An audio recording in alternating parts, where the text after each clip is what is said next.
Will you put that down the stairs? Okay. Okay, see if you can throw it down the stairs. Whatever you gotta do, right?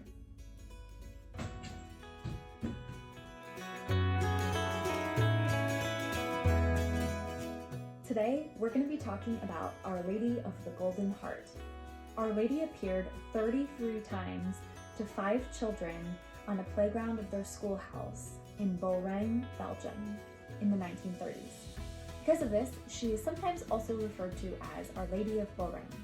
She encouraged the children to pray, pray, pray for the conversion of sinners, and also asked that a chapel be built on site for people to visit on pilgrimage.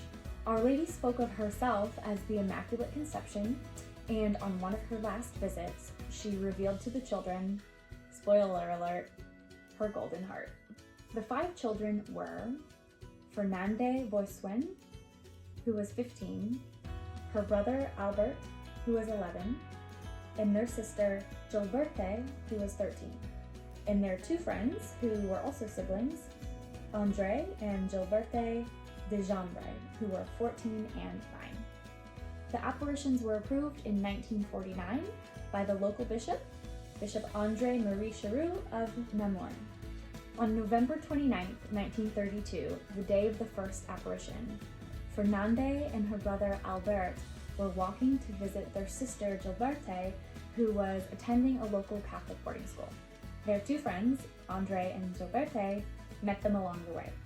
As they approached, Albert looked over and happened to see what he described as like a beautiful glowing lady who appeared to be walking, moving as if she was walking, but kind of floating on a cloud above a nearby train bridge. Albert nearly screamed from fright, so all the other kids look over, see this glowing lady too, and panicked, they just start pounding as hard as they can on the school door. A teacher at the school, Sister Valeria, opened the door and was so confused by their panic because she couldn't see anything, said it must have just been the light from an automobile, and dismissed their whole story. So the next day, they're walking to get to Brete again, and the exact same thing happens. And the day after that, also the exact same thing happens. So word starts to spread. So on Friday, December 2nd, when this happened yet again, the children decide to ask her a question. So they approached her and asked her if she was the Immaculate Virgin. And what do you know? She replied. She nodded her head and opened her arms. And then they asked the next question, "What do you want of us?" And for the first time, she spoke to them and said, "Always be good." They answered her, "Yes, we will always be good." I mean, what else do you say to our Blessed Mother when she said that? The rest of the apparitions actually all took place just in a short period of time over the next couple of weeks, and sometimes there were multiple apparitions in a day. The majority of the time, Our Lady would just look at the children and smile and walk along next to them as they prayed the rosary. When she did speak, she always gave simple little messages to the children, such as, "Always be good," "I am the Immaculate Virgin," "Pray always," and "I will convert sinners." When asked about her appearance, the children said of Our Lady that she looked very young, around 18 to 20, and that her smile lit up all of her features. Her eyes were a beautiful deep blue. She wore a long, white, heavily pleated, unbelted dress. A rosary hung from her arm, and she had a golden crown of light. Her hands were together in prayer in front of her chest. Now, you may be wondering, or at least I was wondering, and I had to Google it, why Our Lady looks different in different apparitions. So if you've watched the previous videos, you'll know that the way that Our Lady's appearance was described in the last apparitions is different than in this one. And so as it turns out, the difference is that when Our Lady appears as an apparition, it's just that. It's an apparition. It's not her physical flesh and blood. It's not her physical earthly body. And the Lord, in allowing her to appear, isn't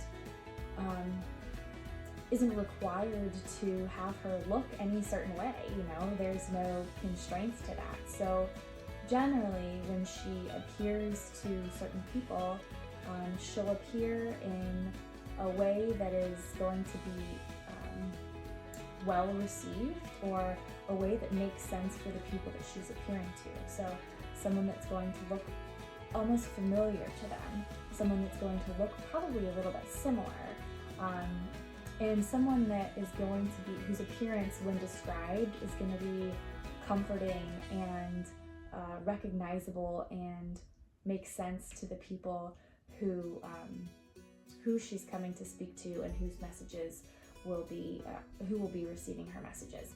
The children encountered great opposition from all sides, including the village priest. Very few people actually believed them. In spite of everything, though, the church suddenly had more participants than usual at Mass. Sounds like the locals were nervous that the Blessed Mother might actually be appearing and see them skipping out on Sunday Mass.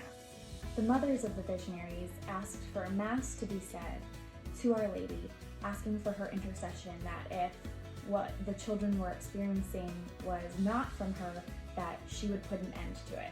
That day, one of the mothers, Marie-Louise Boissoin, who had previously left the church, received the Eucharist for the first time in over 10 years. Her husband, who had also left the church, followed soon thereafter.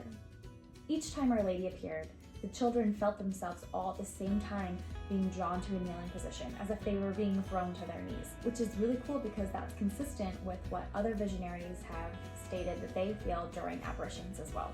During one of the visions, separate physicians each examined one of the 5 children while they were in this state of ecstasy.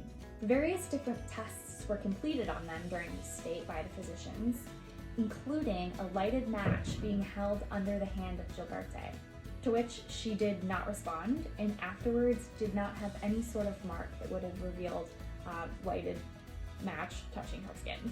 And she had no knowledge that it was done to her. The children said that during this state they couldn't see anything else. They didn't see anything around them. All they saw was Our Blessed Mother. On December 29th, as Mary was giving her farewell to the children, she opened her arms to expose to them for the first time her golden heart. On December 30th, she showed the children her heart again, and bright rays of light emanated from all sides of the heart. On 2 separate occasions, Our Lady spoke only to Fernande, and she didn't like this because she thought that the people didn't believe her when she said that she alone received the message, and she felt that the other children resented her because she was getting a special message from Our Lady. So, during one of the next apparitions, she instead of looking up to receive Our Lady's message when she began talking, she stayed bowed in prayer and pretended like she couldn't hear Our Lady.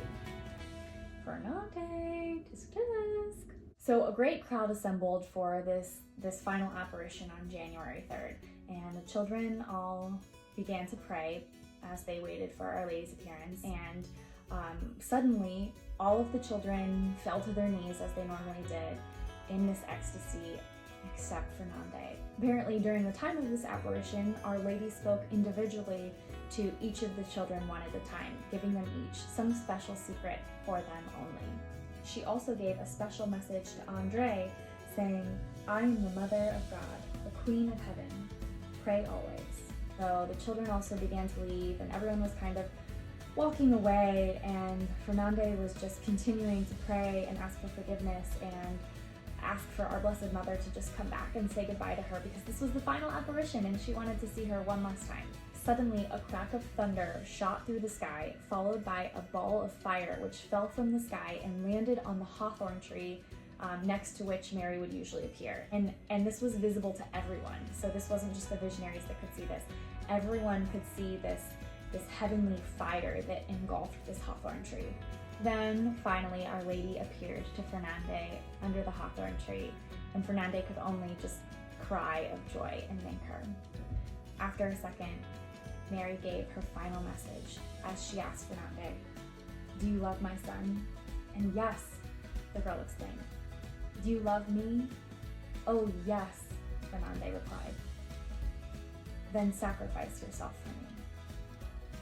These brief sentences are the principal message of Lorraine. Our Lady waited to give this message until the very end, when everything already seemed over, to a girl who had waited for her, asking for forgiveness for having offended her. One of the miraculous healings associated with Our Lady of the Golden Heart, and is presented as evidence for the authenticity of these apparitions, was the healing of Maria van Leer. Maria had a deformed spinal column, one of her legs was diseased, and she was covered in multiple glowing tumors which had turned into open sores all over her body. Maria was taken to Beauraing on June 24, 1933, and her stretcher was laid next to the hawthorn tree where the apparitions had happened. Then the next day, she woke up and was totally healed. All of her sores and tumors were gone, her spinal column was restored, and her leg was totally healed as well. Per Our Lady's request, there is now a shrine and chapel at the location of these apparitions. It is said by St. Pope John Paul the Great to be an important center of Marian pilgrimage and a privileged spot of prayer and renewal. The feast day of Our Lady of the Golden Heart was put on the calendar on August 22nd, which originally was the Feast of the Immaculate Heart of Mary, but has since been changed to the Feast of the Queenship of Our Blessed Mother. All of the visionaries have since passed away. All 5 of them were married and lived quiet lives with their families. Some believe that in these 5 children, Our Lady wishes to give us models of family life, and that she also wishes to emphasize the role of lay people in carrying out her message. At Beauraing, it seemed that Our Lady wished to remind the world of the importance of a devotion to her Immaculate Heart. And she expresses this by showing us her Immaculate Heart as a heart of gold. This set of apparitions is unique because there is no foretelling of future calamities, as is common in most of Mary's other apparitions. Mary also never appeared sad. She appeared as the merciful mother. She said, "I will convert sinners," and she didn't put any conditions on this. Lourdes, Fatima, and Beauraing, they're all kind of connected, like 3 links in a chain, and at each site, Our Lady asked for a chapel to be built. At Beauraing, she specifically asked for pilgrimages. These shrines are visited by millions of pilgrims each year. The amount of religious fervor generated at these places can't be computed. Do you want to come sit with Mama? Be in Mama's video? Yeah, okay. Saints and mystics are agreed on this, that the shortest, surest way to Jesus is through Mary, through his mother. She wears a diadem, a symbol of her power, and she shows us her golden heart, a symbol of her boundless and endless motherly love. Paper. We hope you'll come back next week as we learn about Our Lady of Fatima.